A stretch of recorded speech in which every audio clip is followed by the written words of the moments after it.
Excel PU college ಗುರುವಾಯಿನಕೆರೆ, ಕರ್ನಾಟಕದ number 1 PU college. Admissions open now. ಶಿವಮೊಗ್ಗದಲ್ಲಿ 1ನೇ ತರಗತಿ ಓದ್ತಾ ಇದ್ದಂತಹ 6 ವರ್ಷದ ವಿದ್ಯಾರ್ಥಿ ಹೃದಯಾಘಾತದಿಂದ ಸಾವನ್ನಪ್ಪಿರುವಂಥದ್ದು. ಶಿವಮೊಗ್ಗದ ಕರೂರು ಹೋಬಳಿ ಹಾಳಸಿ ಗ್ರಾಮದಲ್ಲಿ ಈ ಘಟನೆ ನಡೆದಿದೆ. ಹಾಳಸಿ ಸರ್ಕಾರಿ ಹಿರಿಯ ಪ್ರಾಥಮಿಕ ಶಾಲೆಯಲ್ಲಿ ಓದ್ತಾ ಇದ್ದಂತಹ ವಿದ್ಯಾರ್ಥಿ ಸಾವನ್ನಪ್ಪಿದ್ದಾನೆ. ಶನಿವಾರದಂದು ಹೃದಯಾಘಾತದಿಂದ ತ್ರಿಲೋಕ್ ಜೈನ್, 6 ವರ್ಷದ ತ್ರಿಲೋಕ್ ಜೈನ್ ಮೃತಪಟ್ಟಿದ್ದಾನೆ. ಶಾಲಾ ಆವರಣದಲ್ಲಿಯೇ ಕುಸಿದು ಬಿದ್ದಿದ್ದ 6 ವರ್ಷದ ತ್ರಿಲೋಕ್, ಆತನನ್ನು ಕೂಡಲೇ ಆಸ್ಪತ್ರೆಗೆ ಕರೆದೊಯ್ಯುವಂತಹ ಪ್ರಯತ್ನ ನಡೆಯುತ್ತೆ. ಕರೆದೊಯ್ಯುವಾಗ ಮಾರ್ಗ ಮಧ್ಯೆಯೇ ತ್ರಿಲೋಕ್ ಜೈನ್ ಕೊನೆಯುಸಿರನ್ನು ಎಳೆದಿರುವಂಥದ್ದು. ಕುಟುಂಬಸ್ಥರ ಆಕ್ರಂದನ, ಸಂಬಂಧಿಕರ ಆಕ್ರಂದನ ಮುಗಿಲು ಮುಟ್ಟಿದೆ. ಇಲ್ಲಿ ಪುಟ್ಟ ಮಕ್ಕಳಿಂದ ಹಿಡಿದು ಹಿರಿಯರವರೆಗೆ ಯಾರನ್ನೂ ಬಿಡ್ತಾ ಇಲ್ಲ ಹೃದಯಾಘಾತ. ಮೊದಲೆಲ್ಲ ಹೃದಯಾಘಾತ ಅಂದರೆ ಅದು ವಯಸ್ಸಾದವರಿಗೆ ಬರೋದು, ತುಂಬ ಟೆನ್ಷನ್ ಇರೋರಿಗೆ. ಚಿಕ್ಕ ಚಿಕ್ಕ ಮಕ್ಕಳಿಗೂ ಕೂಡ ಈಗ ಹೃದಯಾಘಾತ ಆಗ್ತಾ ಇರುವಂಥದ್ದು. SSLCಯ ವಿದ್ಯಾರ್ಥಿನಿ ಸಾವನ್ನಪ್ಪಿರೋದನ್ನು ನಾವು ನೋಡಿದ್ದೀವಿ. ಕಾಲೇಜು ವಿದ್ಯಾರ್ಥಿ ನಾವು ಸಾವನ್ನಪ್ಪಿರೋದನ್ನು ನೋಡಿದ್ದೀವಿ. ಕಟ್ಟುಮಸ್ತಾದ ಸೇನೆಯಲ್ಲಿರುವಂತಹ, ಪೊಲೀಸ್ ಇಲಾಖೆಯಲ್ಲಿ ಇರುವಂತಹ ಸಿಬ್ಬಂದಿಗಳು, ಅವರುಗಳು ಕೂಡ ಹೃದಯಾಘಾತಕ್ಕೆ ಬಲಿಯಾಗಿದ್ದನ್ನು, ಅಪಾಯಿಂಟ್ ಆಗಿ 6 ತಿಂಗಳಿಗೇನೆ 3 ತಿಂಗಳಿಗೇನೆ ಹೃದಯಾಘಾತಕ್ಕೆ ಬಲಿಯಾಗಿದ್ದನ್ನು ಕೂಡ ನಾವು ನೋಡ್ತಾ ಇದ್ದೇವೆ. ಇವತ್ತು ಶಿವಮೊಗ್ಗದಲ್ಲಿ ಆಗಿರುವಂತಹ ಘಟನೆ, ಶನಿವಾರದಂದು ನಡೆದಿರುವಂತಹ ಘಟನೆ ಇದು. ಕೇವಲ 6 ವರ್ಷದ ಬಾಲಕ ತ್ರಿಲೋಕ್ ಜೈನ್.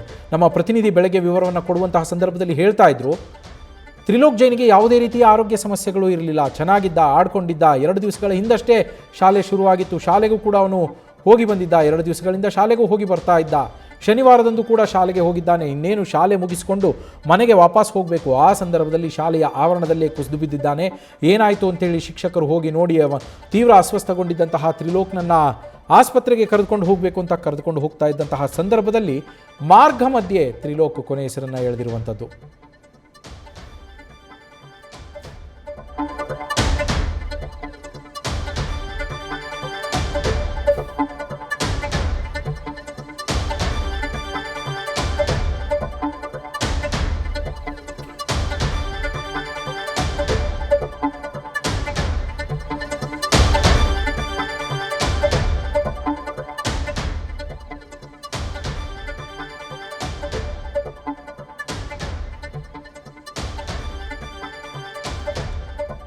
ಪುಟ್ಟ ಪುಟ್ಟ ಮಕ್ಕಳು,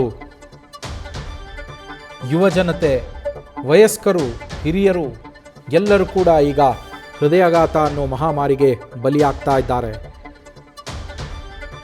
ವೈದ್ಯ ಲೋಕಕ್ಕೂ ಕೂಡ ಇದು ಸವಾಲಾಗ್ತಾ ಇರುವಂಥದ್ದು. ಬದಲಾದ ಜೀವನ ಶೈಲಿ ಇರ್ಬೋದು, ಒತ್ತಡಗಳಿರ್ಬೋದು, ಇದೆಲ್ಲವೂ ಕೂಡ ಕಾರಣ. ಆದರೆ ಪುಟ್ಟ ಮಕ್ಕಳಿಗೆ ಯಾವ ರೀತಿಯ ಒತ್ತಡ ಅಂತ, ಅವರಿಗೆ ಯಾವ ರೀತಿಯ ಒತ್ತಡ ಆಗ್ತಾ ಇದೆ, ಒಬ್ಬೊಬ್ಬರದ್ದು ಒಂದೊಂದು ರೀತಿಯ ಸ್ಟ್ರೆಸ್ ಇರುತ್ತೆ.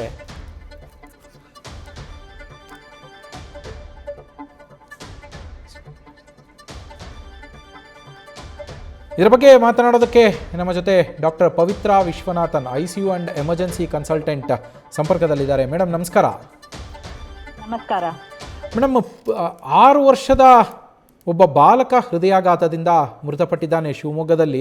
ನಿಜಕ್ಕೂ ಇದು ಶಾಕಿಂಗ್ ಅಂತೇಳಿ. ಮೆಡಿಕಲಿ ಸಾಕಷ್ಟು ರೀಸನ್ಸ್ ಇರುತ್ತೆ ಹಾರ್ಟ್ ಅಟ್ಯಾಕ್ಗೆ. ಪುಟ್ಟ ಮಕ್ಕಳಲ್ಲೂ ಕೂಡ ಅಂದರೆ ಆಗಲೇ ನಮಗೆ ಇರುವಂತಹ ಮಾಹಿತಿಯ ಪ್ರಕಾರ ಆ ಬಾಲಕನಿಗೆ ಯಾವುದೇ ರೀತಿಯ ಆರೋಗ್ಯ ಸಮಸ್ಯೆ ಇರಲಿಲ್ಲ ಅಂತಾರೆ, ಆದರೂ ಕೂಡ ಹೃದಯಾಘಾತ ಸಂಭವಿಸಿದೆ ಅಂತೇಳಿ ಮಾಹಿತಿ. ಏನು ವಿವರಣೆ ಕೊಡ್ಬೋದು ಮೇಡಮ್ ಇದ್ರ ಬಗ್ಗೆ? ನೋಡಿ, 6 ವರ್ಷ ಮಕ್ಕಳಿಗೆ ಹಾರ್ಟ್ ಅಟ್ಯಾಕ್ ಬರೋದು ಅಂತದ್ದು ತುಂಬಾ ರೇರ್ ಫಿನಾಮಿನಾ, ಅರ್ಥ ಆಯ್ತಾ? ಸೊ ಇವಾಗ ಅದು ಮುಂದೆ ಏನಾದ್ರೂ ಕೆಮ್ಮು, ನೆಗಡಿ ಆತರ ಏನಾದ್ರೂ ಇತ್ತ, ಬಿಕಾಸ್ ವೈರಲ್ ಇನ್ಫೆಕ್ಷನ್ ಇಂದಾನು ಹಾರ್ಟ್ ಸ್ವಲ್ಪ ಅಫೆಕ್ಟ್ ಆಗ್ಬೋದು, ಬೇಗ ಬಡ್ಕೊಳ್ಳತ್ತೆ, ಸುಸ್ತಿರ್ತಾರೆ ಮಕ್ಕಳು, ಬೆವರು ಬರುತ್ತೆ, ಆತರ ಏನಾದ್ರೂ ಇದೆಯಾ ಅಂತ ನೋಡ್ಕೋಬೇಕು. ಇನ್ನೊಂದು, ಹಾರ್ಟ್ ಅಲ್ಲೇ ಹುಟ್ಟುವಾಗನೇ ಪ್ರಾಬ್ಲಮ್ ಇರ್ಬೋದು, ಯಾವಾಗ್ಲೂ ಹುಟ್ಟದಂಗೆನೆ ಕಾಣಿಸ್ಕೊಳ್ಳಲ್ಲ, ಸಣ್ಣ ಮಗು ಇದ್ದಾಗ ಕಾಣಿಸ್ಕೊಳ್ಳಲ್ಲ. ಸ್ವಲ್ಪ ಬೆಳಿತಾ ಬೆಳಿತಾ ಕೆಲವು ಮಕ್ಕಳಿಗೆ ಅದು ಹಾರ್ಟ್ ತಡ್ಕೊಳಕ್ ಆಗಲ್ಲ ಅವರೊಂದು ಗ್ರೋತ್ನ. ಸೊ ಆ ಟೈಮ್ ನಲ್ಲಿ ಡಿಮ್ಯಾಂಡ್ ಜಾಸ್ತಿ ಆದ್ರೆ ಮಗು ಹಾರ್ಟ್ ಅದನ್ನ ಮೀಟ್ ಮಾಡಕ್ ಆಗಲ್ಲ. ಸೊ ಅವಾಗ ಈ ತರ ಹಾರ್ಟ್ ಅಟ್ಯಾಕ್ ತರ ಬರ್ಬೋದು. ಬ್ಲಡ್ ವೆಸಲ್ ಕನೆಕ್ಷನ್ ಏನಾದ್ರೆ ಅಬ್ನಾರ್ಮಲ್ ಇದ್ರೆ ಆ ತರ ಬರ್ಬೋದು. ಸೊ ಇದೆಲ್ಲ ಕೆಲವು ಕಾರಣಗಳು ಇವೆ. ನಾವು ಹಾರ್ಟ್ ಸ್ಕ್ಯಾನ್ ಏನಾದ್ರೂ ಮಾಡಿದ್ರೆ ಅದು ಏನಕ್ಕೆ ಅಂತ ಗೊತ್ತಾಗ್ಬೋದು. ಬಟ್ ಸಿಂಪ್ಟಮ್ಸ್ ಇಲ್ಲದೆ ಯಾರೋ ಅದು ಥಿಂಕ್ ಮಾಡಲ್ಲ ಈ ತರ ಪ್ರಾಬ್ಲಮ್ ಇದೆ ಅಂತ. ಸೊ ಇದು ಕಾರಣಗಳಲ್ಲಿ ಇರಬಹುದು. ಓಕೆ ಮೇಡಮ್, ಅಂದರೆ ಈಗ ನಮ್ಮ ಫುಡ್ ಸ್ಟೈಲು ಕೂಡ ಇದಕ್ಕೇನಾದ್ರು ಕಾರಣ ಆಗೋ ಸಾಧ್ಯತೆಗಳಿದೆಯಾ? ಫುಡ್ ಸ್ಟೈಲ್ಗೂ ಜನರಲಿ ಈ ತರ ಹಾರ್ಟ್ ಅಟ್ಯಾಕ್ ಬರೋದಕ್ಕೂ ಇಂಥ ಸಣ್ಣ ವಯಸ್ಸಲ್ಲಿ ಕಾರಣಗಳು ಇಲ್ಲ ರೀ. ದೊಡ್ಡವರಿಗೆ ನಾವು ಹೇಳ್ತೀವಿ ಕೊಬ್ಬಿನಂಶ ಜಾಸ್ತಿ ಆಗಿದೆ, ಹಾಂ BP ಜಾಸ್ತಿ ಆಗಿದೆ, ಅದರಿಂದ ಬಂದಿದೆ ಅಂತ. ಬಟ್ ಮಕ್ಕಳಿಗೆ ಜನರಲಿ ಫುಡ್ಗೂ ಇದಕ್ಕೂ ಸಂಬಂಧ ಇರೋದಕ್ಕೆ ಸಾಧ್ಯ ತುಂಬಾ ಕಡಿಮೆ. ಓಕೆ ಮೇಡಮ್, ಇನ್ ಜನರಲ್ ಆಗಿ ಇಲ್ಲಿ ಶಿವಮೊಗ್ಗದಲ್ಲಿ ಇವತ್ತು 6 ವರ್ಷದ ಬಾಲಕ, ಹಿಂದೆ ಕೂಡ ಈ ಥರದ ಹಲವು ಪ್ರಕರಣಗಳು ನಡೆದಿದ್ದಾವೆ. 8 ವರ್ಷದ ಬಾಲಕಿ, ಹಾಗೆ 16 ವರ್ಷದ ಬಾಲಕಿ, 20 ವರ್ಷದ ಯುವಕ, ಕಾಲೇಜ್ ಓದ್ತಾ ಇದ್ದಂಥವ್ರು, ಹಾಗೆ ಇತ್ತೀಚೆಗಷ್ಟೇ ಕೆಲಸಕ್ಕೆ ಜಾಯಿನ್ ಆದಂಥವ್ರು. ಈ ಥರ ಅವರ ಲೈಫ್ ಸ್ಟೈಲ್, ಅವರ ವರ್ಕ್ ಸ್ಟೈಲ್ ಇದೇನಾದರೂ ಎಫೆಕ್ಟ್ ಆಗುವ ಸಾಧ್ಯತೆಗಳು ಇದೆಯಾ? ಸಾಧ್ಯಗಳು ಕಡಿಮೆ. ಹಾಂ, ದೊಡ್ಡವರಂತವ್ರಲ್ಲ ಮಕ್ಕಳು ಅಲ್ವಾ? ಸೊ ಅವರಿಗೆ ನಮ್ಮ ದೊಡ್ಡವರ ತರ ಸ್ಟ್ರೆಸ್ ಇರೋದು, ಜಂಕ್ ಫುಡ್ ತಿನ್ನೋದು, ಕರೆಕ್ಟ್ಗೆ ರೆಸ್ಟ್ ತಗೊಳ್ತಾ ಇರೋದು, ಆ ತರ ಕಾರಣಗಳು ಏನು ಇರಲ್ಲ ಸಣ್ಣ ಮಕ್ಕಳಿಗೆ. ಸೊ ಸಣ್ಣ ಮಕ್ಕಳಿಗೆ ಅಥವಾ ಲೆಸ್ ದೆನ್ 18 ಇಯರ್ಸ್ ಮಕ್ಕಳಿಗೆ ಈ ತರ ಸಡನ್ ಆಗಿ ಹಾರ್ಟ್ ಅಲ್ಲಿ ನಿಂತೋಗಿದೆ, ಆ ತರ ಇದ್ರೆ ನಾವು ಹಾರ್ಟ್ ಅಲ್ಲೇ ಏನಾದ್ರೂ ಪ್ರತಿಯೊಂದು ಪ್ರಾಬ್ಲಮ್ ಇದೆಯಾ, ಅಥವಾ ಮಧ್ಯದಲ್ಲಿ ಏನಾದ್ರೂ ಇನ್ಫೆಕ್ಷನ್ ಬಂದು ಆ ತರ ಏನಾದ್ರೂ ಎಫೆಕ್ಟ್ ಆಗಿದೆಯಾ, ಅಥವಾ ಮೆಟಬಾಲಿಕ್ ಡಿಸಾರ್ಡರ್ಸ್ ಅಂತ ಹೇಳ್ತೀವಿ. ಕೆಲವು ಮಕ್ಕಳಿಗೆ ನಾವು ತಿನ್ನುವ ಆಹಾರ ಕರೆಕ್ಟ್ಗೆ ಜೀರ್ಣವಾಗಿಲ್ಲ ಅಂದ್ರೆ ಅದರಿಂದ ಉತ್ಪತ್ತಿಯಾಗುವ ಮೆಟಬಾಲೈಟ್ಸ್ ಅಂತ ಹೇಳ್ತೀವಿ, ಅದು ಹಾರ್ಟಿನ ಎಫೆಕ್ಟ್ ಮಾಡಬಹುದು. ಮೈಟೊಕಾಂಡ್ರಿಯಲ್ ಡಿಸೀಸಸ್ ಅಂತ ಕೆಲವರಿದೆ, ಅದು ಯಾವಾಗ ಬೇಕಾದ್ರೇನು ಕಾಣಿಸ್ಕೋಬಹುದು, ಬಿಗಿನಿಂಗ್ ಇಂದಾನು ಕಾಣಿಸ್ಕೋಬೇಕಂತಿಲ್ಲ. ಸೊ ಈ ತರ ಕಾರಣಗಳು will become more important than ನಮ್ದು ಲೈಫ್ ಸ್ಟೈಲ್, ಫುಡ್, ಅದರಿಂದ ಬರುವ ಹಾರ್ಟ್ ಅಟ್ಯಾಕ್ಸ್ ತರ. ಆ ತರ ಇಲ್ಲ ಮಕ್ಕಳಿಗೆ. ಓಕೆ ಮೇಡಮ್, ಈಗ ದೊಡ್ಡವ್ರಿಗಾದರೆ ಅದರ ಸಿಮ್ಟಮ್ಸ್ ಬಗ್ಗೆ ಒಂದು ಸಣ್ಣ ನಾಲೆಡ್ಜ್ ಆದರೂ ಇರುತ್ತೆ. ಅಂದರೆ ಒಂದು ಅನೀಸಿನೆಸ್ ಕಾಡೋದಂತೂ, ಅಥವಾ ಈ ಎಸಿಡಿಟಿ ಥರದ ಇಶ್ಯೂಸ್ ಆಗುವಂಥದ್ದು, ಆ ಥರದ್ದು ಬಂದವಾಗ ಅವ್ರಿಗೊಂದು ಸ್ವಲ್ಪ ಡೌಟ್ ಆದರೂ ಬರಬಹುದು. ಆದರೆ ಮಕ್ಕಳಿಗೆ ಇದರ ಸಿಮ್ಟಮ್ಸ್ ಬಗ್ಗೆ ಐಡಿಯಾ ಇರಲ್ಲ, ಅದನ್ನು ಹೇಗೆ ಎಕ್ಸ್ಪ್ರೆಸ್ ಮಾಡಬೇಕು ಅನ್ನೋದು ಗೊತ್ತಾಗಲ್ಲ. ಸೊ ಪೋಷಕರು ಯಾವ ರೀತಿಯಲ್ಲಿ ಗಮನ ಹರಿಸಬೇಕು ಅಂತ ಇದ್ರ ಬಗ್ಗೆ? ಸೊ ಗಮನ ಹರಿಸಬೇಕಂದ್ರೆ ಹುಟ್ಟಿರುವ ಮಕ್ಕಳಲ್ಲಿ, ಅಂದ್ರೆ ಹುಟ್ಟಿದಾಗಿಂದಾನೇ ಹಾರ್ಟಿಂದ ಪ್ರಾಬ್ಲಮ್ ಇದೆ ಅಂದ್ರೆ ಮಕ್ಕಳಿಗೆ ಜನರಲಿ ಡೈರೆಕ್ಟ್ ಆಗಿ ಹಾಲು ಕುಡಿಯಲಿಕ್ಕೆ ಬರಲ್ಲ. ಬಿಕಾಸ್ ಎದೆ ಹಾಲು ತಗೋಬೇಕಂದ್ರೆ ಅದಕ್ಕೆ ಎಕ್ಸ್ಟ್ರಾ ಎಫರ್ಟ್ ಹಾಕಬೇಕು. Heart will not support that. So ಆ ಟೈಮ್ನಲ್ಲಿ ಬೇವರು ಬರೋದು, ಅಥವಾ ಬಿಟ್ಟು ಬಿಟ್ಟು ಹಾಲು ಕುಡಿಯೋದು, ಕಂಟಿನ್ಯೂಸ್ ಆಗಿ ಕುಡಿಯಕ್ಕೆ ಆಗ್ಲಿಲ್ಲ ಅನ್ನೋದು, ಅಥವಾ ವೆಯ್ಟ್ ಬೆಳೆಯಲ್ಲ ಮಕ್ಕಳಿಗೆ, ಆ ಥರ ಇದ್ರೆ ಸಣ್ಣ ಮಕ್ಕಳಲ್ಲಿ ಕಾಣಿಸ್ಕೊಳ್ಳುತ್ತೆ. ಸ್ವಲ್ಪ ದೊಡ್ಡವರಾದ್ರೆ ಏನಾಗ್ತದೆ, ಇವಾಗ ನಾವು ದೊಡ್ಡವರಿದ್ದಾಗ ಅಂದ್ರೆ ಅಡಲ್ಟ್ಸ್ ಇದ್ದಾಗ ಹೇಗೆ ಹೇಳ್ತೀವಿ, ಸ್ವಲ್ಪ ಸ್ಟೆಪ್ಸ್ ಹೇಳಿದ್ರೆ ನನಗೆ ಬೆವರು ಬರ್ತಾ ಇದೆ, ಉಸಿರಾಡ್ಲಿಕ್ಕೆ ತೊಂದರೆ ಆಗ್ತಾ ಇದೆ ಅಂತ ಹೇಳ್ತೀವಿ ಅಲ್ವಾ? ಮಕ್ಕಳಿಗೆ ಆಟ ಆಡುವಾಗ ಕಂಟಿನ್ಯೂಸ್ ಆಟ ಆಡ್ಲಿಕ್ಕೆ ಆಗಲ್ಲ. ರನ್ನಿಂಗ್ ಮಾಡುವಾಗ ಸ್ವಲ್ಪ ಹೊತ್ತು ಆದ್ಮೇಲೆ ನನಗೆ ಸುಸ್ತಾಗ್ತಾ ಇದೆ, ನಾನು ಕೂತ್ಕೊಳ್ತೀನಿ ಅಂತ ಹೇಳೋದು, ಅಥವಾ ಅವರಿಗೆ ಸ್ವಲ್ಪ ಎಕ್ಸ್ಟ್ರಾ ಎಫರ್ಟ್ ಹಾಕಿ ಏನಾದ್ರೂ ಆಟ ಆಡಿದ್ರೆ ನನಗೆ ಬೆವರು ಬರ್ತಾ ಇದೆ, ಹಾರ್ಟ್ ಬಡಬಡ ಅಂತ ಬಡ್ಕೊಳ್ತಾ ಇದೆ, ಆ ತರ ಹೇಳೋದು, ಆ ತರ ಸಿಂಪ್ಟಮ್ಸ್ ಕಾಣಿಸ್ಕೊಳ್ಳುತ್ತೆ. ಜನರಲಿ ಹಾರ್ಟ್ ಡಿಸೀಸ್ ತುಂಬಾ ದಿನದಿಂದ ಇದೆ ಅಂದ್ರೆ ಅವರಿಗೆ ವೆಯ್ಟ್ ಬೆಳೆಯೋದು ತುಂಬಾ ಕಡಿಮೆ ಇರುತ್ತೆ. ಅದಕ್ಕೆ ನಾವು ಒಂದೊಂದು ಸತಿ ವ್ಯಾಕ್ಸಿನೇಷನ್ ವಿಸಿಟ್ ಅಂತ ಬರುವಾಗ ಮಕ್ಕಳಿಗೆ ವೆಯ್ಟ್ ಬೆಳೀತಾ ಇದೆಯಾ, ಹೈಟ್ ಬೆಳೀತಾ ಇದೆಯಾ ಅಂತ ನೋಡೋದೆಲ್ಲ ನೋಡ್ತೀವಿ. ಓಕೆ ಮೇಡಮ್, ಈಗ ಸ್ಟಾರ್ಟಿಂಗಲ್ಲಿ ಮಕ್ಕಳಿಗೆ ಅಂದರೆ ಹುಟ್ಟಿನಿಂದ ಸಮಸ್ಯೆ ಇರಲ್ಲ, ಬಟ್ ಇನ್ ಕೇಸ್ ಮಧ್ಯದಲ್ಲಿ ಏನೋ ತೊಂದರೆ ಆಗಿತ್ತು, ಆ ಥರದಲ್ಲಿ ಏನಾರ ಸಮಸ್ಯೆ ಆಯಿತು ಅಂತಂದರೆ ಅವರಿಗೆ ಮಕ್ಕಳಿಗೆ ಸಿಂಪ್ಟಮ್ಸ್ ಗೊತ್ತಾಗಲ್ಲ.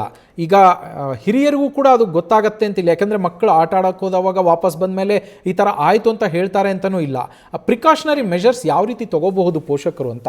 ಯಾಕಂದರೆ ಪೋಷಕರಿಗೆ ಅದೊಂದು ಟೆನ್ಷನ್ ಇರುತ್ತೆ, ಈ ಥರದ ಸುದ್ದಿಗಳನ್ನು ಅವ್ರು ನೋಡಿದಂತಹ ಸಂದರ್ಭದಲ್ಲಿ ಅವ್ರಿಗೂ ಒಂದು ಟೆನ್ಷನ್ ಶುರುವಾಗೋಗುತ್ತೆ, ಭಯ ಶುರುವಾಗುತ್ತೆ.